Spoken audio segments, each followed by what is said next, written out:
राम राम। कटु सत्य है, इस धरा से कुछ भी साथ जाने वाला नहीं। जाएगा तो सिर्फ ईश्वर साधना बल और साधना से किया गया आध्यात्मिक बल और पुण्य, मंत्र जप का बल।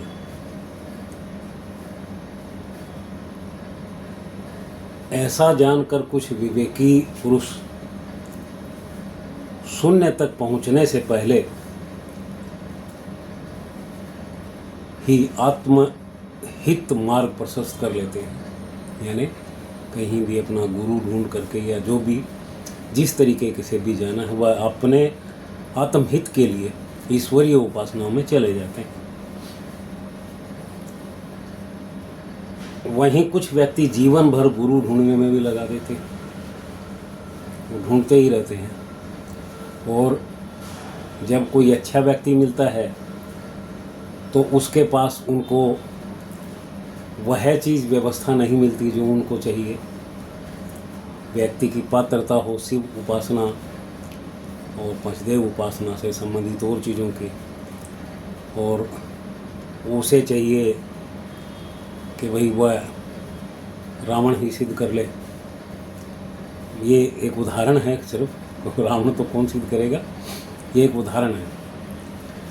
तो इस तरह के जब वह व्यक्ति से जब अपनी साधनाओं के विषय के ऊपर नहीं खरा पाते तो आगे चल देते हैं। ढूंढते हैं, ढूंढते हुए मैं ऐसे फेसबुक या तांत्रिक यूट्यूब या तांत्रिक मेरे जैसे यूट्यूब तांत्रिकों के फेर में पड़ जाते हैं और फिर वह अपने जीवन को ऐसा कर लेते हैं, इतनी सिद्धियां प्राप्त कर लेते हैं कि अब फिर पूरा जीवन उन सिद्धियों से छुटकारा पाने में लगाते हैं। यानी कि अपने दैहिक स्थिति को ही ठीक करने में लगा देते हैं। आर्थिक और दैहिक दोनों स्थिति बेकार हो चुकी होती है,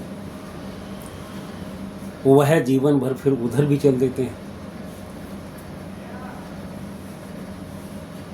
मंत्र एक ऐसी व्यवस्था है जो व्यक्ति में देवत्व जगाती है, पॉजिटिविटी जगाती है, मन की प्रसन्नता एक अलग होती है, मुखमंडल के भाव बदल जाते हैं, कांतिमय चेहरा होता है। तो जो सही मंत्र की दशा होगी वह आपको एकदम से अलग व्यक्तित्व पैदा करेगी, आपके अंदर व्यक्तित्व जगाएगी। आपके चेहरे से झलकता है कि आप देवत्व मार्ग पे हैं।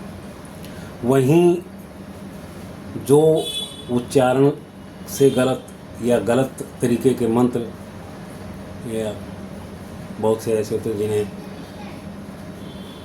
मंत्रों के विषय में बहुत कुछ नहीं होता, सिर्फ पुस्तक से उठाते हैं, उस गुरु बन के बैठे हैं, किसी में अपना नाम भी जोड़ देते हैं, कुछ वैसे ही आगे पीछे करके दे देते हैं। उस तरह के मंत्र जीवन को बहुत ख़राब करते हैं।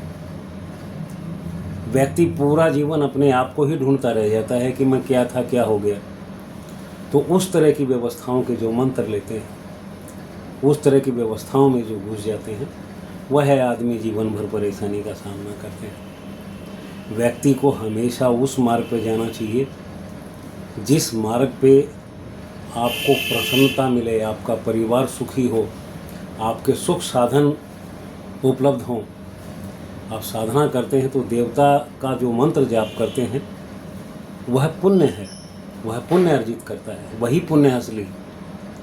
तो उस पुण्य किए वह पुण्य का पारितोषिक भी है जो जीवन में धन रूप में आता है और बहुत से सुखों के रूप में भी आता है। वह व्यक्ति की अपनी इच्छा के ऊपर निर्भर है कि वह सुख किस तरह के सुख की तरफ को जाना चाहता है। वह उस तरह के सुख वह मंत्र का पुण्य प्रदान करता है। व्यक्ति को हमेशा उसी दशा में दौड़ना चाहिए जहाँ व्यक्ति शास्त्रीय विद्याओं का जानकार हो। जिस व्यक्ति को यह पता हो कि शास्त्रीय धारा में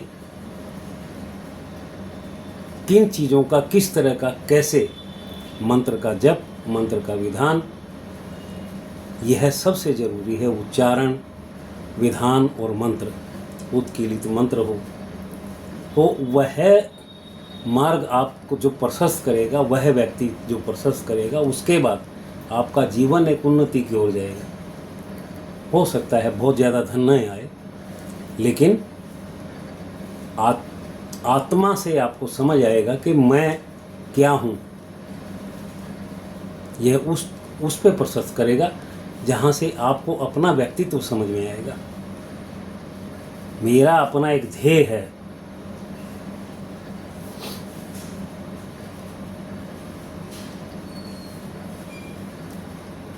मैं एक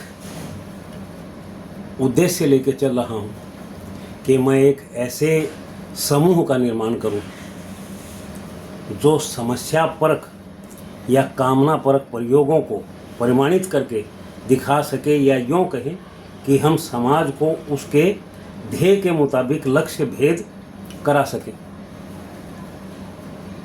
मंत्र और देवताओं के प्रति बढ़ रही अनास्था हम अपने अनुभव ज्ञान के प्रमाणित करके समाज को दिखा सकें, दिखा के आस्थावान समाज का निर्माण कर सकें।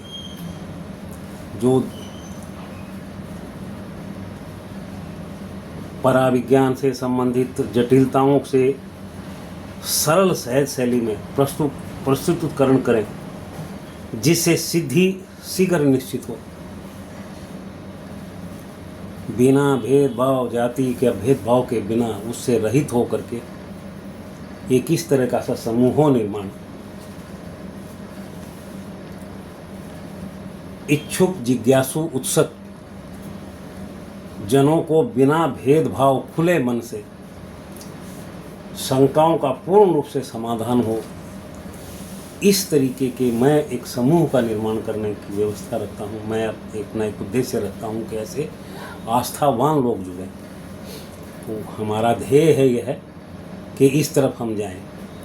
जैसे देवताओं को जो लोग गाली देते हैं, अनास्था रखते हैं, खुद को नास्तिक बोलते हैं, उनको भी हम इन मंत्रों से हम उनको यह दिखा सके कि ईश्वरीय सत्ता ही सब कुछ है। चलिए, बहुत बहुत धन्यवाद आपका। आप वीडियो देखें, पूरी वीडियो देखी हो तो लाइक सब्सक्राइब करें, आपको अच्छी लगी हो, पसंद आई हो, और अपने जो साधनाओं के अनुभव हों वह कमेंट माध्यम से शेयर करें। कुछ पूछना चाहते हो पूछें, जो मेरी व्यवस्था होगी, जैसा मैं ज्ञान रखता हूँ वो ज़रूर साझा करूँगा, ज़रूर सलाह दूँगा, ज़रूर बात करूँगा। नमस्कार।